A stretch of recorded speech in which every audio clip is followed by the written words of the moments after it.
You guys, today, Caitlin Clark got fined $200. Kathy, what do you think you are accomplishing by that?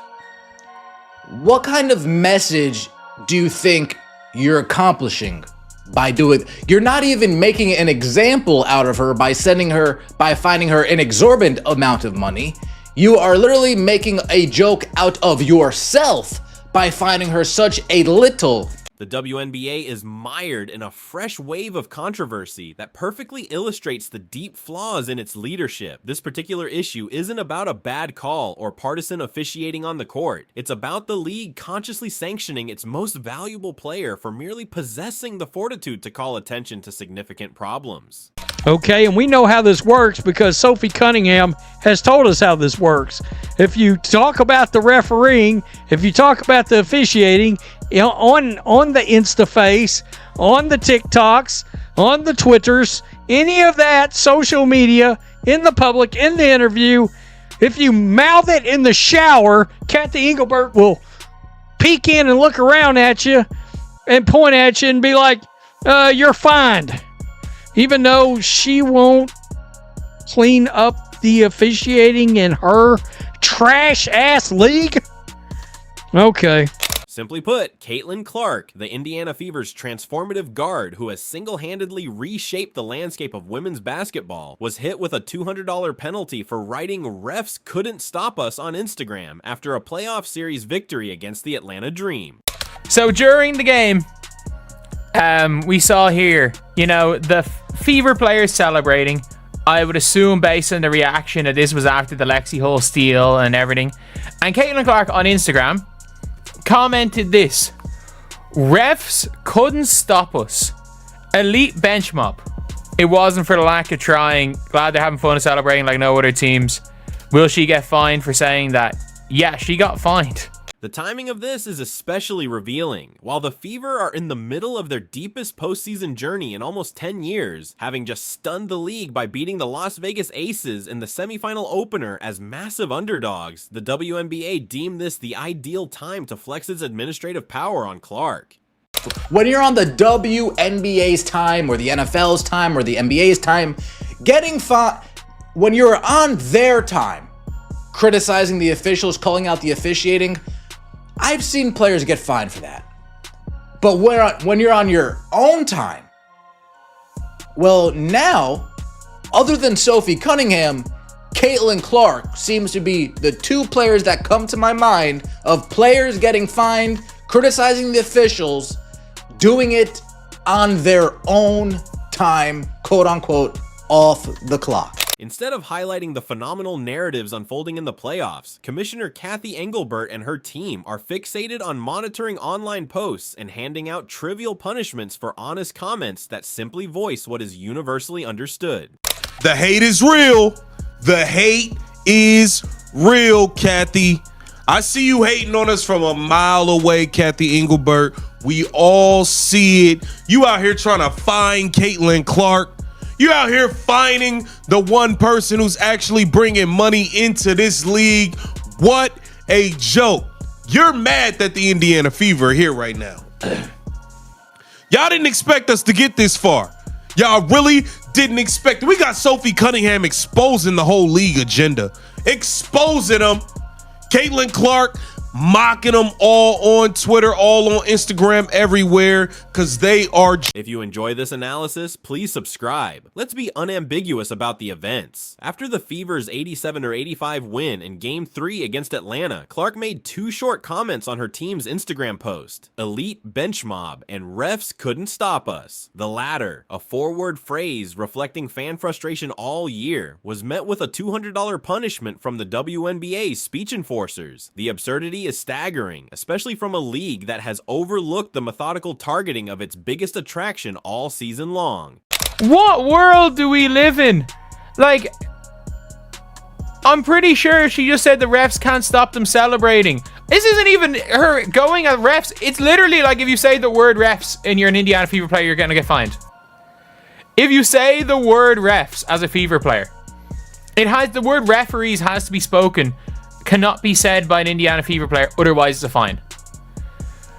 And the worst part is if they got fined for celebrating. So I don't think only she got fined, not everybody. There's other people on the floor. Everything. She's not like they're celebrating. The timeout's been called. Or the foul's been called. It is what it is. The very moment she flags the poor officiating in the most benign way possible, the league reacts as though she's committed an unforgivable sin. But this is where the story becomes utterly preposterous. Clark isn't even competing in these playoffs. A groin injury has kept her sidelined since July, ending her second season prematurely after just 13 games. The person who brought unmatched buzz and revenue to the league, packed arenas, and drove ratings to new heights has been a spectator. And yet, even from the bench, while wrestling with the inability to help her team, Clark became a target for the WNBA for the crime of stating a plain fact. The WNBA definitely got to play these women more. You got to pay these women more.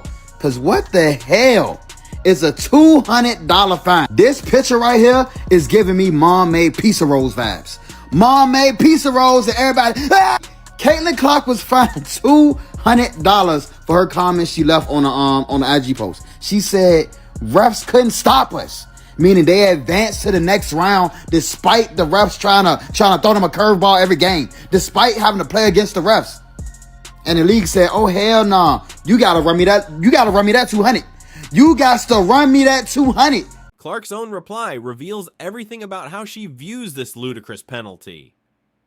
Got fined $200 for this LOL, she posted on X, adding laughing emojis and a declaration that the bench would be even more spirited the next day. Her teammate Sophie Cunningham joined the fun, joking that the fine would surely bankrupt Clark and ironically proposing a GoFundMe. These are top-tier athletes openly ridiculing the league's weak intimidation tactics, and they are right to do so. The financial context exposes the WNBA's pettiness. Clark's league salary is $78,860 sikka, but her sponsorship deals are worth millions. The fine is a microscopic 0.007% of her estimated net worth. This is not about the money. It's about the underlying message the league is conveying. Rather than solving the systemic refereeing issues that have dogged the WNBA, it penalizes players who speak up. What is even more aggravating is that Clark's comment was completely harmless. She didn't call out any ref by name, use profanity, or issue any threats.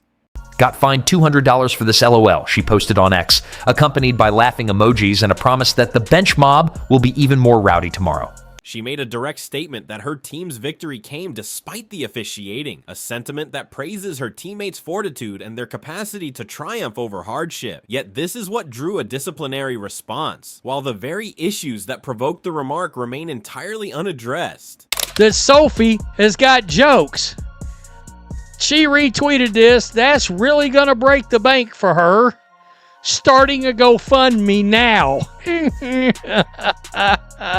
Sophie, you got jokes. Hun, you got jokes.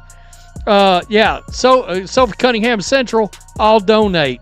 This fine's timing highlights the WNBA's profoundly backward priorities. While Clark was being disciplined for her Instagram post, her team was prepping for a semifinal against the Las Vegas Aces, whose superstar Aja Wilson had just collected her 4th MVP trophy. Just imagine the optics. Wilson, the league's most acclaimed active player, is celebrated, while Clark, its most popular player, is fined for a very mild critique of the officiating. It's a flawless encapsulation of everything wrong with the WNBA's operations.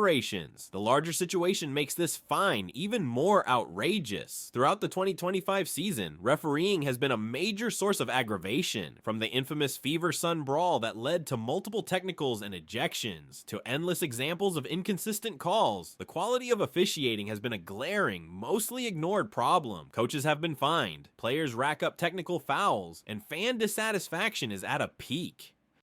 Rather than fining players for being excited on the bench and for letting it be known how trash your referees are, why don't you start fining referees for not calling fouls? Why don't you start putting that type of energy into making sure the game is played better? Why don't you do that? Why don't you do that? Because that would be nice. That would be nice if you could do that. It would be nice if you did that, but rather than fixing these core issues, the WNBA continues to shoot the messenger. Golden State's coach, Natalie Nakasi, was penalized for questioning referee bias. Fever coach Stephanie White has been vocal about subpar officiating all season. Even Las Vegas coach Becky Hammon, whose own team is often seen as benefiting from calls, has noted the poor officiating in other games. The pattern is undeniable. What if this is the WNBA foreshadowing? We're seeing how you're acting on the bench. We're seeing how you're talking to the officials on the bench. We will tee you up.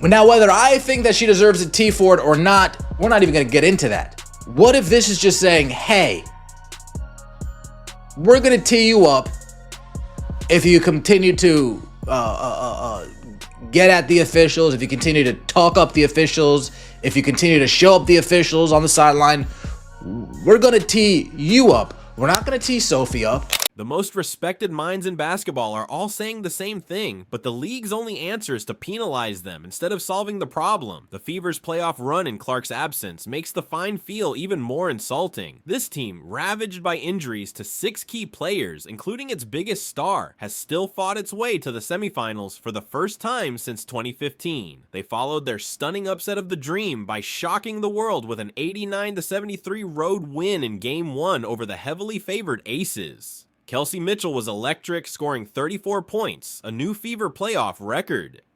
The Aces couldn't stop her. I actually don't think that the Aces perimeter, honestly, defense or offense is very good, but specifically defense, they just couldn't find an answer for Kelsey. They were sending 2 on her at different times, but the Fever were running cutters. Kelsey was making her way to the rim.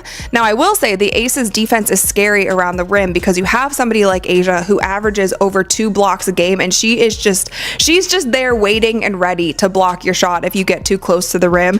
But Kelsey Mitchell, I mean, she was just finding her spots, getting to her lanes, hitting those open threes, all of the things. This should have been a moment to champion resilience, teamwork, and the incredible talent pool in women's basketball. But the WNBA saw it as the right time to penalize its biggest name for admitting that officials could not derail her team's amazing run. The move is tone deaf, petty, and actively harms the league's stated mission for growth and visibility. The contrast with Aja Wilson is stark. Wilson, with her record MVP award, is exactly what the WNBA brass wants to market. She is powerful on the court, measured in interviews, and never challenges league management. And yet, in the semifinal, it was Mitchell and the Fever bench, the same players Clark praised, who dominated. Wilson had a poor 6 for 22 shooting night as the Fever led from start to finish. The poetic justice is palpable. Clark is penalized for her words, and then her team proves them true by outplaying the league's poster child. A competent WNBA would be marketing this fantastic underdog story, not issuing trivial fines.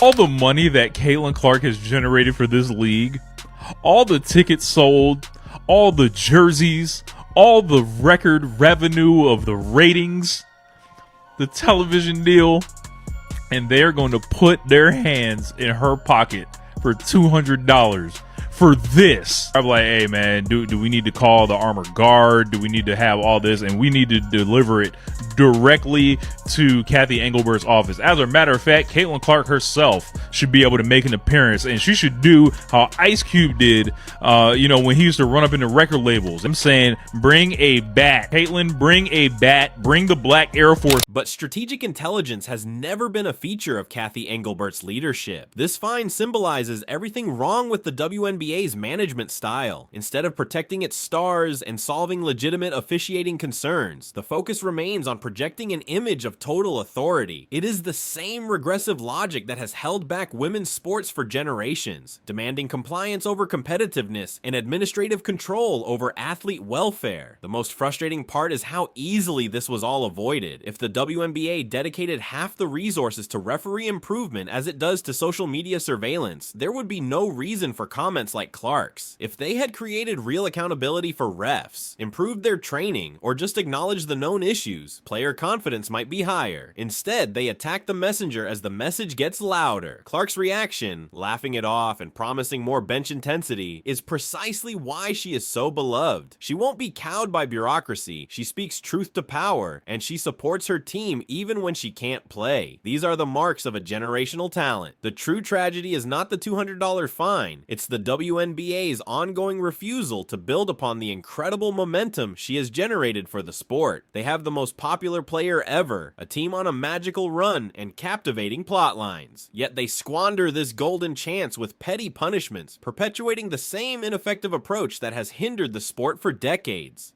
Like, it is madness. It is madness. And I mean this. Like, the amount of people are like, oh, I hate this team. It's like, why? They're excessively celebrating. They're excessively celebrating. They're not there talking down on other teams. They're not doing the Alyssa Thomas. They're not doing a Phoenix Mercury and shit talking other teams' fans. They're not doing Phoenix Mercury and shit talking the other team's players, their coaches, their all of this stuff. And then when they lose, they're silent and they dodge everything. Hell no, they're just celebrating. They're just celebrating. They actually find somebody for saying they would rather penalize players for noting problems than actually fix them, and they seem perfectly happy to waste the amazing platform Caitlin Clark has built to maintain their authority. This is the very definition of the short-sightedness that has kept women's pro basketball from reaching its potential, and it is why meaningful progress feels as far away as ever under this current regime.